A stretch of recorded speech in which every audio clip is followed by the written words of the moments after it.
Good morning friends.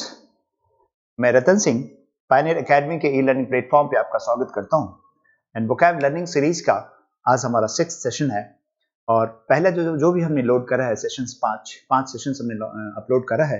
मुझे यकीन है आपने इसका काफ़ी फ़ायदा उठाया है और मैं आपसे रिक्वेस्ट करूंगा कि आप इस प्रोग्राम को इस वीडियो को एंड तक ज़रूर देखें ताकि आपको पूरा फ़ायदा मिल सके इसका। चलो स्टार्ट करते हैं फिर। आज का पहला वर्ड जो है दैट्स एडहियर। एडहियर का मतलब होता है एज अ वर्ब, हम यूज करते हैं एडहियर को एज अ वर्ब और इसका मतलब होता है to hold fast to something, किसी भी चीज पे अडिग रहना, को बरकरार रखना, का पालन करना के सेंस में यूज करते हैं। So hold fast to something या स्टिक टू समथिंग या कंप्लाई विद समथिंग। और हम इस तरह से आप यहाँ पे एक इमेज देख पा रहे हैं जिसमें ये यहाँ पे बॉस नजर आ रहे हैं और ये इनके एम्प्लॉय हैं। इनको ये बता रहे हैं कि you must adhere to the plan we have already discussed, मतलब आप अपने जो प्लान हमने डिस्कस करा हुआ है उसका पालन करें, उसी पे टिके रहें। So adhere to is to hold fast to something. इसके लिए जो और सिनोनिम्स आपने बनाया है दैट्स कंप्लाई या stick to something, comply with something या स्टिक टू समथिंग के हम यूज करेंगे एडहियर का सिनोनिम के तौर पे। और इसका जो ऑपोजिट वर्ड बनेगा एंटोनिम बनेगा दैट्स कंडेम करना या डिसजॉइन करना। सो एडहियर टू आप इस तरह भी बना सकते हैं, one must adhere to one's traditional values। हर किसी को या हर एक को जो उनके ट्रेडिशनल वैल्यूज हैं उस पे अडिग रहना चाहिए, का पालन करना चाहिए। इस तरह से आप यूज कर सकते हैं। one must stick to या adhere to these rules। हर एक को या किसी को भी इस नियम का पालन करना चाहिए, पे अडिग रहना चाहिए। इस तरह से हम यूज करेंगे adhere का। ओके, नेक्स्ट वर्ड जो है that's acrimony. Acrimony as a noun use करा जाता है। एक्रीमोनियस टर्म आपने शायद सुना होगा। एक्रीमोनियस का मतलब होता है बिटर, बिटर के सेंस में यूज करते हैं। असर्बिक या बिटर, इस तरह से हम एक्रीमोनियस को यूज करते हैं। तो यहाँ पे एक आप इमेज देख पा रहे हैं जिसमें एक मैम है और ये मैम के अंदर क्या चीज दिख रहा है आपको? एंगर दिख रहा है इनके अंदर बिटरनेस दिख रहा है। सो एंगर एंड बिटरनेस जो टर्म है इसी के लिए हम यूज करते हैं एक्रीमनी। सो एक्रीमनी इज एंगर एंड बिटरनेस और इनका जो सिनोनिम है दैट्स एसर्बिटी और बिटरनेस। दो टर्म यहाँ पे यूज करा गया है सिनोनिम के तौर पे। और इसका ऑपोजिट वर्ड फिर क्या बन जाएगा? माइल्डनेस या सॉफ्टनेस। एंगर एंड बिटरनेस का जो ऑपोजिट वर्ड बनेगा दैट्स माइल्डनेस, माइल्ड और माइल्डनेस, एंड सॉफ्ट से सॉफ्टनेस। इस तरीके से हमने यूज करा हुआ है इनका। एक सेंटेंस यहाँ पे बनाया, इस मैडम ने रिस्पॉन्ड करा है, मतलब किसी सिचुएशन पे या किसी क्वेश्चन पे या इस तरह से इन्होंने रिस्पॉन्स करा और उनका रिस्पॉन्स करने का तरीका क्या है? इसमें क्या है? एक्रीमनी से भरा हुआ है। मतलब she responded with increased acrimony. She responded with something, something मतलब एक्रीमनी, एक्रीमनी मतलब बिटरनेस एंड एंगर, इन दोनों को मिला के तो आप समझ गए एक्रीमनी इसी से बना है एक्रीमोनियस। एक्रीमोनियस का मतलब होता है एसर्बिक या बिटर और इसका नाउन फॉर्म में जब आपने यूज करा तो बना एसर्बिटी और बिटरनेस। नेक्स्ट वर्ड बच्चों दैट्स बरोक। बरोक जो है ना दैट्स एडजेक्टिव के तौर पे हम बरोक को यूज करते हैं। That is characterised by extravagance. Characterised by extravagance का मतलब होता है कोई भी चीज जिसमें कोई भी चीज एक्सेसिवनेस से भरा हुआ होता है। एक्सेसिवनेस का मतलब बहुत ज्यादा, जो कोई भी चीज एग्जॉर्बिटेंटली किसी चीज को हम कहीं पे इन्फ्यूज करते हैं, इसको रखते हैं, खास करके किसी आर्किटेक्चर में, खास करके किसी म्यूजिक में, किसी आर्ट फॉर्म में, तो हम बोलते हैं कि ये बरोक आर्ट है, ये बरोक म्यूजिक है, ये बरोक आर्किटेक्चर है, ये बरोक डिस्क्रिप्शन है। हम इस तरह से यूज करते हैं। जैसे आप ऐसे यूज करते हो द लेटर इज या the book is filled with baroque description, मतलब जो बुक है उसमें जो डिस्क्रिप्शन है वो थोड़ा सा एक्स्ट्रावेगेंट है, यानी एग्जॉर्बिटेंट तौर डिस्क्रिप्शन के वहां पे यूज करा गया। तो इस तरह से हम यूज करते हैं बरोक को। सो बरोक इज एन एडजेक्टिव, मतलब हुआ एग्जॉर्बिटेंट, मतलब जरूरत से ज्यादा एग्जॉर्बिटेंट, या फ्लोरिड, इनऑर्डिनेट। फ्लोरिड, इनऑर्डिनेट दो इसके सिनोनिम्स हैं और इसका ऑपोजिट वर्ड बनेगा अगर कोई चीज बरोक है, कोई आर्किटेक्चर, जैसे यहाँ पे देख पा रहे हैं कैथीड्रल को, और ये कैथीड्रल जो है साहब ये बरोक है। बरोक का मतलब क्या है? इसमें जो डिजाइन है ये बहुत ही ऑर्नेट है, बहुत ज्यादा ऑर्नेट है, मतलब बहुत ज्यादा इसको सजा के बनाया गया है, बहुत ही एक्सेसिव मतलब इसमें डेकोरेशन है। तो इसीलिए हमने यहाँ पे क्या बोला कि ये जो कैथीड्रल है, इस कैथीड्रल में का जो डिजाइन है वो क्या चीज का है, कैसा है, ये किस आर्किटेक्चर को बता रहा है, ये बरोक आर्किटेक्चर को एग्जाम्प्लीफाई कर रहा है। सो बरोक का मतलब फ्लोरिड, एक्सॉर्बिटेंट या इनऑर्डिनेट। और एग्जाम्पल सेंटेंस जो आपने बनाया, that's the cathedral exemplifies baroque architecture. Exemplify का मतलब होता है डिस्प्ले करना या शो करना या बी एन एग्जाम्पल ऑफ। तो इस तरह से हम यूज करते हैं। सो बरोक इज फ्लोरिड, इनऑर्डिनेट, और ऑपोजिट वर्ड इज, अगर कोई चीज बहुत ही ज्यादा डिटेल में बनाया है तो डिटेल का उल्टा क्या होगा साहब, प्लेन या नॉन कॉम्प्लेक्स। मतलब ये कॉम्प्लेक्स है तो उसका ऑपोजिट क्या बनेगा, नॉन कॉम्प्लेक्स। तो मेरा ख्याल है ये क्लियर है। नेक्स्ट वन इज बैटी। बैटी का मतलब होता है क्रैंकी या क्रेजी।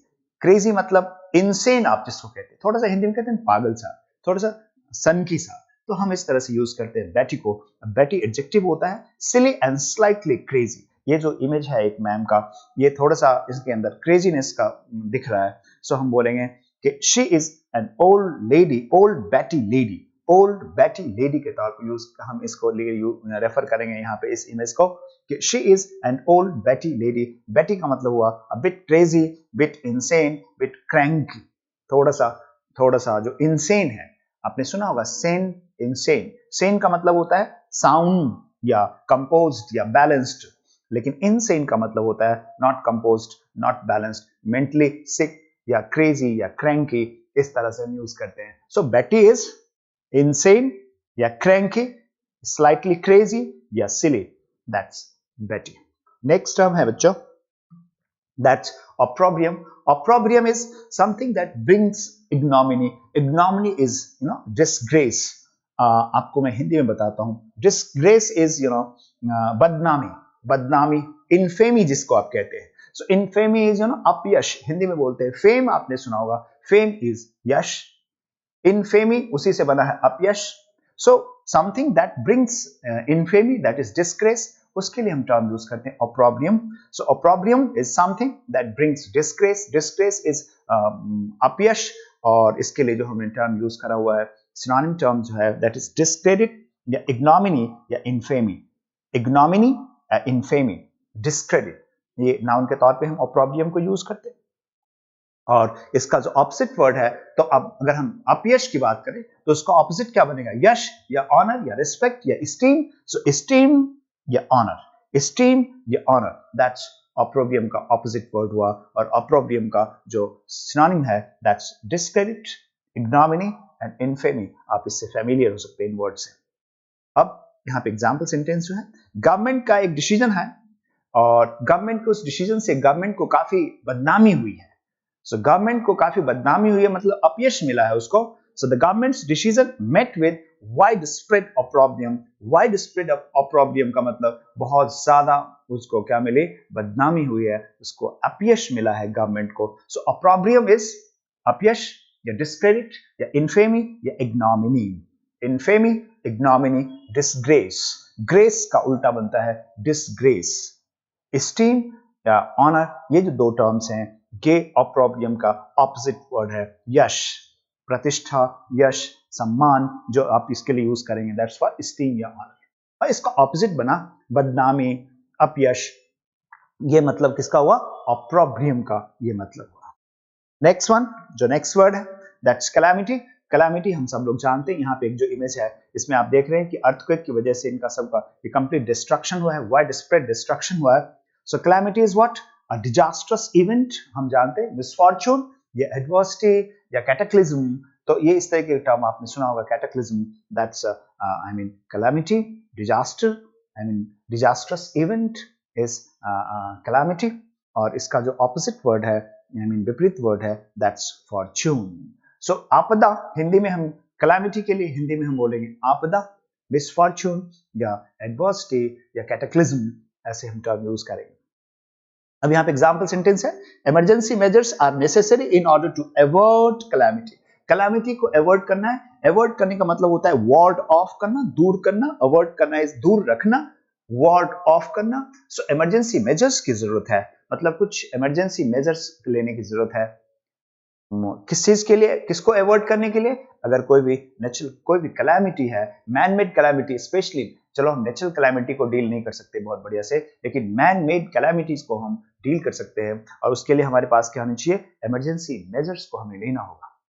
तो calamity is disastrous event, a disastrous event is calamity, adversity misfortune is calamity, and opposite word is Fortune. Next term बच्चों, दैट्स कंसेंट। कंसेंट हम नाउन के तौर पे भी हम यूज करते हैं, जैसे मैं एक एग्जांपल देता हूं, she has given her consent to this. तो she has given her consent to this को हमने कंसेंट का जो इस्तेमाल करा एज ए नाउन करा, लेकिन यहाँ पे जो कंसेंट यूज करा गया है that's as a verb, verb के तौर पे हमने कंसेंट को यूज करा। सो गिव अप्रूवल, और अगर इसी को हम नाउन के तौर पे यूज करते हैं तो क्या हो जाता है? अप्रूवल। वर्ब के तौर पे हमने यूज करा तो मतलब हुआ टू गिव अप्रूवल, मतलब टू एग्री, टू परमिट। और इसका ऑपोजिट क्या बनेगा बच्चों? एग्री का डिसएग्री या ऑब्जेक्ट करना, परमिट का उल्टा ऑब्जेक्ट करना हो जाएगा। सेंटेंस बनाया, she consented to my proposal. हमने किसी के सामने कोई रिक्वेस्ट रखा, हमने किसी के सामने कोई प्रपोजल रखा और उस पर किसी ने एग्रीमेंट करा, अपना एग्रीमेंट दिया, मतलब उसने उसको अप्रूव करा, that is he or she has consented to my proposal। यहाँ पे consented को हमने as a verb यूज करा हुआ है। हम इसको इस तरह भी लिख सकते हैं, she has given her consent to my proposal, she has given my consent, her consent to my proposal, she has given her consent to my proposal। उसने अपना अप्रूवल दे दिया है किसको? मेरे प्रपोजल को। तो इस तरह से हम समझते हैं कंसेंट को। So consent as a verb and consent as a noun. As a verb to give approval, और as a noun only approval या एग्रीमेंट, इस तरह से आप यूज करें। नेक्स्ट वर्ड बच्चों, दैट्स कैलस। कैलस का मतलब होता है हार्ड या इनडिफरेंट। हार्ड या इनडिफरेंट का मतलब होता है नॉट शोइंग एनी फीलिंग्स और any emotions for other sufferings. दूसरों के सफरिंग्स के लिए अपनी कोई भी प्रकार की फीलिंग्स को नहीं रखना, किसी भी प्रकार के इमोशंस को नहीं जागने देना, दैट्स कैलस। तो हम ज्यादातर हम बोलते his callus attitude, someone's callus attitude. Callus attitude का मतलब होता है मतलब कठोर सा एटीट्यूड, मतलब इमोशन नहीं दिखाते हुए एटीट्यूड, उसको बोलेंगे कैलस। सो कैलस के लिए हम जो यहाँ पे यूज करेंगे, feeling no sympathy for others.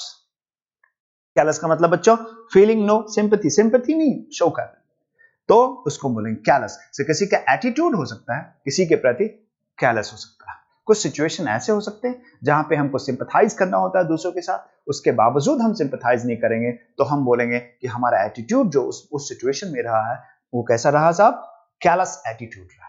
So callus का मतलब हुआ आई मीन इनसेंसिटिव, या बहुत ही हार्ड कह सकते हैं, या इनडिफरेंट कह सकते हैं, इनड्योरेट कह सकते हैं, है ना सर। और उल्टा क्या बनेगा इसका? इसका उल्टा बनेगा काइंड या ह्यूमन। काइंड या ह्यूमन जो बनेगा वो इसका कैलस का ऑपोजिट वर्ड बनेगा। यहाँ पे आप सब लोग जानते हैं मदर टेरेसा। मदर टेरेसा बहुत ही काइंड एंड बहुत ही कंपैशनेट लेडी थी, और उसी पे सेंटेंस हमने बनाया, Mother Teresa was not callous to the sufferings of the poor. मतलब she was I mean kind to the sufferings of the poor. she sympathized with the poor, she sympathized with the poor। so Mother Teresa was not callous, मतलब she was not insensitive, she was not indifferent to the sufferings of the poor। गरीबों को देखकर उनका दिल पिघल जाता था, मतलब she was not callous। इस तरह से हमने callous को समझा। नेक्स्ट वर्ड वो है डिफ्रे। डिफ्रे का मतलब होता है पे करना, पे फॉर समथिंग, पे फॉर द एक्सपेंसेस, पे फॉर द कॉस्ट। इसके लिए हम टर्म यूज करते हैं डिफ्रे। डिफ्रे को हम एज अ वर्ब यूज करते हैं। सो स्पेंड या फंड समथिंग। जैसे किसी कोई आपने पार्टी लॉन्च करा, उस पार्टी को मैंने बोला ठीक है बच्चों आप लोग पार्टी लॉन्च करो, I will defray the expenses. So I will defray the expenses का मतलब हो जाएगा जो भी एक्सपेंसेस आएगा मैं उसको डिफ्रे करूंगा, I will fund that, I will spend money, I will pay the bill, मैं बिल को पे करूंगा। तो इस केस में हम क्या करेंगे? डिफ्रे करेंगे। सो डिफ्रे का मतलब हुआ स्पेंड करना या फंड करना। Fund as a verb use कर रहे हैं आप। और इसका ऑपोजिट जो बनेगा किसी को देना का उल्टा क्या बनेगा? किसी को ठग लेना या किसी से ले लेना। सो मिस अप्रोप्रिएट करना या इम्बेजल करना, इम्बेजल करना या मिस अप्रोप्रिएट करना डिफ्रे का ऑपोजिट वर्ड बनेगा। और यहाँ पे एक एग्जाम्पल सेंटेंस है, जैसे मान लो आपने किसी कंपनी में आपका जॉब हो गया, प्राइवेट कंपनी में या कहीं पे भी कंपनी में आपका जॉब हो गया, तो वहां का जो डायरेक्टर है, वहां का मालिक है, यहाँ जो मैनेजर है, वो आपसे बोलेगा ठीक है आप मेरे पास जॉब करो और आपके जितने भी एक्सपेंसेस होंगे मैं वो सबको सब मैं बेयर करूंगा। तो the company will defray all your expenses. क्या सेंटेंस एग्जांपल सेंटेंस बनेगा? The company will defray all your expenses, मतलब जो कंपनी है आपके सारे खर्चों को उठाएगी। तो डिफ्रे इज टू पे for something, you know, fund something, especially some expenses, some cost. So defray. Next term है that's eager. eager is, आप मालूम होगा eager एडजेक्टिव के तौर पे यूज करते हैं, मार्क्ड बाय एंथुजियाज्म से भरा हुआ। जैसे यहाँ पे आप इमेज देख रहे हैं, यहाँ पे क्राउड जो है वो क्या कर रही है, वो और चाहिए, मतलब eager का मतलब कीन, eager का मतलब अर्डेंट, मतलब और भी ज्यादा किसी चीज को पाने के लिए बहुत ही ज्यादा क्यूरियोसिटी को शो करना, दैट्स ईगर इज बहुत ही कॉमनली यूज्ड वर्ड है। और इसका ऑपोजिट बनता है अपेथेटिक या डिफरेंट, इनडिफरेंट या apathetic, that's the opposite of eager. And यहाँ पे इमेज जो है उसके हिसाब से the crowd was eager for more, मतलब the crowd wanted something some more, so the crowd was eager for more. इस तरह से हमने ईगर को समझने की कोशिश करी है, और मुझे यकीन है कि आप लोग सारा इसको वीडियो को पूरी तरह देखेंगे और इसको शेयर करेंगे और हमारे इस चैनल को सब्सक्राइब करेंगे। और जो भी कॉम्पिटिटिव एग्जामिनेशन के जितने सारे बच्चे हैं, कैट के, क्लैट के, एनडीए के, एसएससी के, बैंकिंग के जितने भी एस्पायरेंट्स हैं, उन सारे के सारे एस्पायरेंट्स को मुझे यकीन है इससे काफी फायदा मिलता होगा। So thank you very much. फिर मिलेंगे